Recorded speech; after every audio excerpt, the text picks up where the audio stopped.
एक क्वेश्चन और देखेंगे हम, बहुत इम्पोर्टेंट क्वेश्चन जो हैं, और इस पे हम सीरीज़ करने वाले हैं छोटे छोटे क्वेश्चंस की।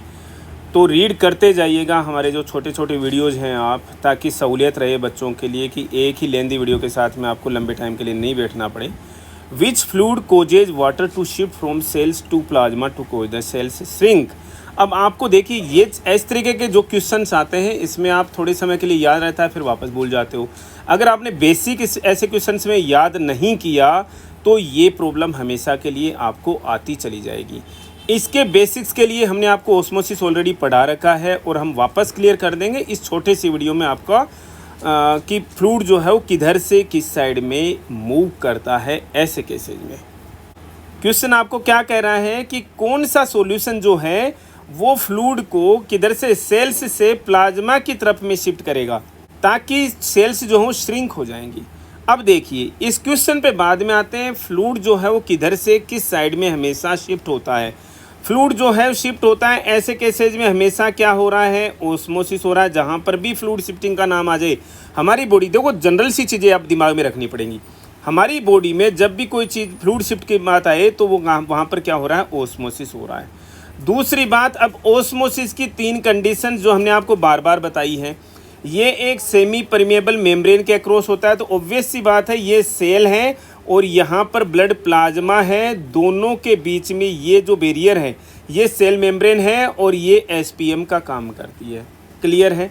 दूसरी कंडीशन क्या है कि फ्लूइड की शिफ्टिंग जो है वो lower concentration to higher concentration होती है हमेशा। ओस्मोसिस में फ्लूइड कम कंसेंट्रेशन से ज़्यादा कंसेंट्रेशन की तरफ में बहता है। कंफ्यूज मत होइएगा, मैं बार बार बोल रहा हूँ, बुक्स में अगर कहीं लिखा है कि ज़्यादा कंसेंट्रेशन से कम कंसेंट्रेशन की तरफ होता है तो वो गलत लिखा है। हम चैलेंज करते हैं इस चीज़ को, ठीक है ना। और वो भी गलत लिखा हुआ है ज़्यादा पानी से कम पानी की तरफ में। कंसेंट्रेशन ग्रेडियंट के हिसाब, कंसेंट्रेशन के हिसाब से होता है, और वो भी लोअर से हायर की साइड में। तीसरी कंडीशन क्या है, हमेशा कौन वो मूव करता है, वाटर ही मूव करता है। तो ये 3 चीज़ें आप दिमाग में रख लीजिएगा। ओस्मोसिस एसपीएम की प्रेजेंस में होता है, हमेशा वाटर मूव करता है, वो भी lower concentration to higher concentration की तरफ में। अब इन्होंने आपको केस क्या दे दिया कि सेल्स को श्रिंक करना है, ठीक है ना। ये सेल है और इसको क्या करना है, सिकोड़ना है। और किधर सिकोड़ना है, ये किसके कांटेक्ट में है, यहाँ पर ये ब्लड प्लाज्मा के कांटेक्ट में है, ठीक है ना। दूसरी कंडीशन क्या बोलती है इसने, सेल को श्रिंक करना है। श्रिंक का मतलब सिकोड़ना है, सिकोड़ना मतलब फ्लूइड जो है वो यहाँ से इस सेल से इधर की साइड में जाना है। सेल से इधर की साइड में जाएगा तो फ्लूइड किधर से किधर की तरफ जाएगा, हमेशा lower concentration to higher concentration की तरफ में। इसका मतलब कौन सा फ्लूइड मतलब यहाँ की बात कर रहे हैं, प्लाज्मा वाला फ्लूइड कैसा होगा, अगर हायर कंसेंट्रेशन है तो क्या होगा, हमेशा सेल जो है वो श्रिंक होगी।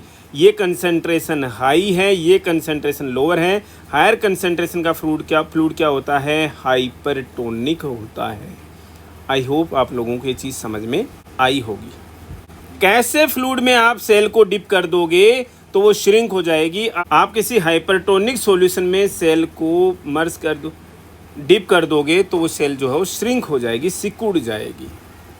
अगेन समझा दें आपको ये चीज़ कि देखिए सेल है, इसको सिकुड़ना है नहीं, पानी इधर से इधर की तरफ निकालना है।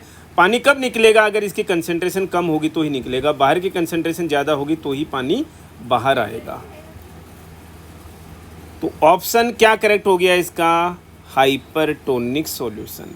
कोई कन्फ्यूजन नहीं होना चाहिए। इस तरीके से अगर हम इन हाइपरटोनिक सॉल्यूशंस की डेफिनेशन देखें तो हम क्या कह सकते हैं कि ये ज़्यादा ओस्मोटिक प्रेशर एग्जर्ट करते हैं। क्या करते हैं, ज़्यादा ओस्मोटिक प्रेशर को एग्जर्ट करते हैं, वो कहलाते हैं हाइपरटोनिक सॉल्यूशन। पहली चीज़, वाटर किधर से किधर की तरफ में मूव करेगा, ऐसे केसेज में आईसीएफ से लेकर के ईसीएफ की तरफ में मूव करेगा। यहाँ पर यही हुआ, सेल के अंदर से सेल के बाहर में वाटर मूव किया, जिससे सेल क्या हो गई, श्रिंक हो गई, सिकुड़ गई। तीसरी चीज़, अब इसके एग्जाम्पल्स जो हैं वो एग्जाम में बहुत ही इंपॉर्टेंट है और आते हैं। एग्जाम्पल्स अगर हम इसके देखें तो क्या क्या हो जाएंगे इसके एग्जाम्पल। आपका डेक्सट्रोज जो है, डेक्सट्रोज कौन सा, 5% जो था, ये तो क्या था, आइसोटोनिक सॉल्यूशन था। हम पढ़ने वाले हैं इसके नेक्स्ट ही सेशन में। इसके नेक्स्ट ही वीडियो में आइसोटोनिक था, इसलिए इससे ज़्यादा जितनी भी कंसेंट्रेशन है, जैसे 10% है, 25% है या 50% है, ये सारे के सारे हाइपरटोनिक सॉल्यूशंस होते हैं। 5% जो है वो हाइपोटोनिक सॉल्यूशन होता है। इसके अलावा चीज़ दिमाग में रख लीजिएगा, डेक्सट्रोज 5% इन 0.9% NS, जिसको आप DNS बोलते हो, वो भी क्या है, हाइपरटोनिक सॉल्यूशन है। चीज़ें दिमाग में रखिएगा दोस्तों, बहुत चीज़ें, बहुत इंपॉर्टेंट चीज़ें हैं सारी की सारी। इसके अलावा और नॉर्मल सेलाइन 0.9% आइसोटोनिक था, इससे ज़्यादा जितनी भी कंसंट्रेशन, इसको 1N बोलते हैं। इसके से ज़्यादा कंसंट्रेशन कौन सी, 2N, 3N, आप जैसे 3% ले लो, 5% ले लो, ये अलग कंसंट्रेशन है। 2N कंसंट्रेशन क्या हो जाएगी, 1.8% वाली, ठीक है। ये जो कंसंट्रेशन से हैं, ये सारी की सारी क्या कहलाती हैं, हाइपरटोनिक कहलाती हैं। यहाँ पर आपको 1% भी डाउट नहीं होना चाहिए। इसके अलावा एल्बुमिन देखते हो, एल्बुमिन हमारी बॉडी के अंदर नॉर्मल क्या है, 5% जो नॉर्मल है, इससे ज़्यादा जो है मतलब 25% एल्बुमिन जो आता है वो भी क्या है, हाइपरटोनिक सॉल्यूशन है। तो यहाँ पर कोई कन्फ्यूजन नहीं होना चाहिए किसी भी एग्जाम्पल का, चाहे से डेक्सट्रोज 5% प्लस नॉर्मल सेलाइन है, हाइपरटोनिक हो गया। डेक्सट्रोज के ही 10%, 25%, 50% हाइपरटोनिक हो गए।